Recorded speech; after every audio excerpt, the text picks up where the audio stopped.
नमस्कार दोस्तों, कहानियों की श्रृंखला में आज सुनेंगे सुनीता जैन जी की कहानी राम बचाए हिंदुस्तानी।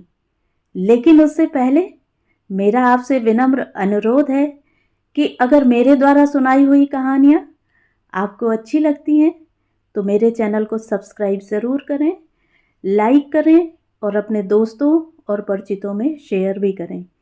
बेल आइकन दबाना बिल्कुल भी ना भूलें। आज सुनिए राम बचाए हिंदुस्तानी।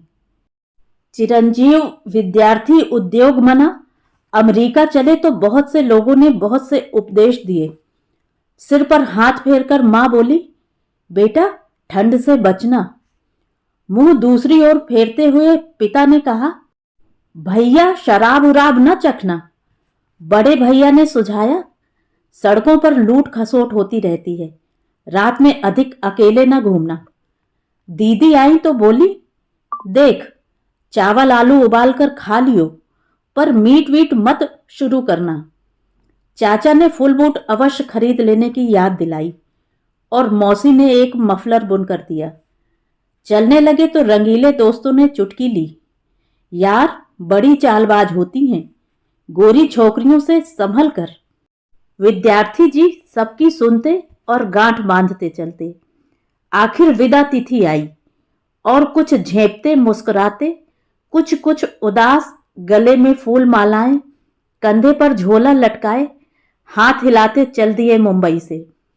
14 दिन की यातना भोगी जलयान में तब पहुंचे अमेरिका।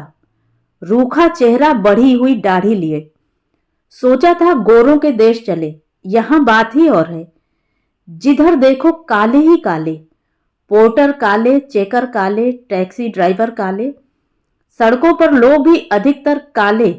यानी अमेरिका और अफ्रीका में अंतर माँ व फाका ही रह गया।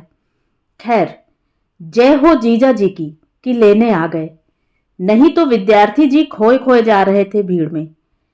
थकावट उतरी तो न्यूयॉर्क देखने निकले। 100 मंजिली इमारतों वाला न्यूयॉर्क, झकाझक कारें और सेंट की सुगंध वाला न्यूयॉर्क। विद्यार्थी जी बहुत प्रसन्न थे, मानो पहले पहल मेला देखने को मिला। तभी ठिठक गए। सहसा जीजा जी को हाथ हिलाकर बोले, जीजा जी देखो सामने हिंदुस्तानी। और जीजा जी वैसे ही हंस दिए, बिना नजर घुमाए बोले, अरे हिंदुस्तानी तो अमेरिका के हर कोने में मिल जाएंगे, चलो अब खाना खा लें। विद्यार्थी जी का मन छोटा सा हो गया कुछ, पर चलते रहे चुपचाप। 2 दिन तक न्यूयॉर्क घूम घाम कर अपने गंतव्य पर पहुंचे और जीजा जी के सुझावानुसार विज्ञापन देखकर कमरा भी झटपट ठीक कर डाला। अब चले कैंपस की ओर। पेट में जैसे कबूतर फड़फड़ा रहे थे। अपनी घबराहट पर मन ही मन हंसे और कुछ स्वस्थ होकर बढ़े आगे तो एक हिंदुस्तानी से टकरा गए। पूछा, कहां से आए, कब आए? अच्छा। और महाशय की बस आ गई। कुछ आगे चले तो खाने की दुकान पर खाना खरीद कर निकलते एक भारतीय दंपति से परिचय बढ़ाया। बड़ी सुशील लड़की मालूम पड़ती थी और साड़ी में सुसज्जित उसे देख तो वह गदगद हुए जा रहे थे। बातचीत का क्रम बढ़ा तो पूछा, आप और भी इंडियंस को जानते हैं यहां? उनके पतिदेव एकदम बोले, अजी साहब 10,000 मील दूर क्या हिंदुस्तानियों से जान पहचान करने आए हैं? वह तो भारत में ही क्या कम है। बात उन्होंने अपनी तरफ से हंसी में कही थी, पर विद्यार्थी जी को चुभ गई। कुछ कहते न बना। विश्वविद्यालय आ गया था। नमस्ते कर चले अपने अपने रास्ते। विद्यार्थी जीवन का श्री गणेश तो हो गया और कुछ हंसमुख गोरे मित्र भी बन गए, किंतु शाम को अकेले कमरे में दिल नहीं लगा। घर की बहुत याद आई तो सोचा घूम आए। पार्क के सामने एक लंबे चिकने बालों वाले सिर को देखकर प्रसन्नता हुई, आश्चर्य भी। अरे यहां तो बहुत से भारतीय मालूम पड़ते हैं। लपक कर पकड़ा। भद्र पुरुष कुछ जल्दी में थे, अचकचाकर मुड़े। विद्यार्थी जी अपनी मधुर मुस्कान बिखेरते हुए बोले, आप भारत से ही हैं ना? जी हां, उत्तर मिला। अच्छा, मैं भी वहीं से हूं, विद्यार्थी ने उत्साहित होकर कहा। सज्जन बोले, तो मैं इसमें क्या कर सकता हूं? और इससे पहले कि इस करारे थप्पड़ से विद्यार्थी संभले, वह जा चुके थे। कनपट्टी पर कई गैलन गरम गरम खून दौरा कर रहा था।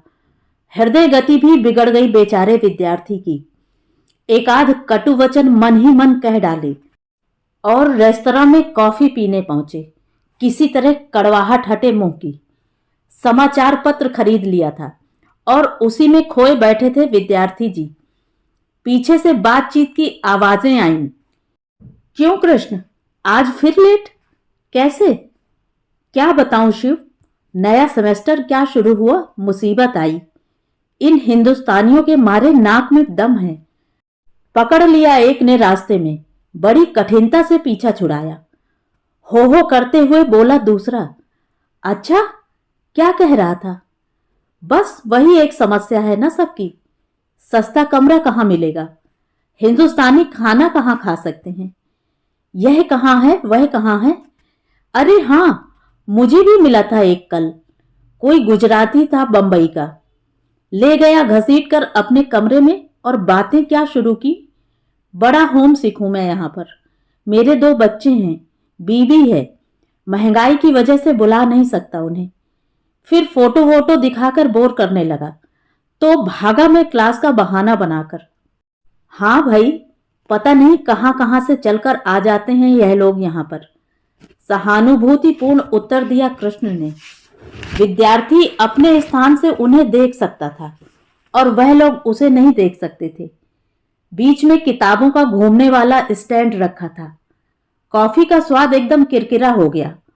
बैठा नहीं गया विद्यार्थी से, उठ गया, पैसे देकर सड़क पर आ गया। 2 सप्ताह पीछे चिट्ठी आई चचेरे भाई उमेश की। भाई साहब, वजीफा मिल गया है शिकागो से, दिसंबर में आ रहा हूं। आपको तो खूब अनुभव हो गया होगा अब तक, सुझाव भेजना। और कलम खींचकर नीलाभ कागज पर लिखने बैठे विद्यार्थी जी।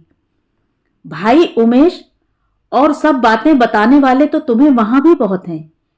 एक बात मैं भी कहूंगा, यहां आकर हिंदुस्तानी से बचना, विशेषकर उनसे जिन्हें तुमसे कुछ समय पूर्व पहुंचने का गौरव प्राप्त है। एक बार इच्छा हुई जो लिखा है काट दे, फिर उहूं कहकर झटके से लिफाफा लेटर बॉक्स में छोड़ दिया। तो ये थी कहानी। कहानी आपको कैसी लगी कमेंट करके ज़रूर बताएं।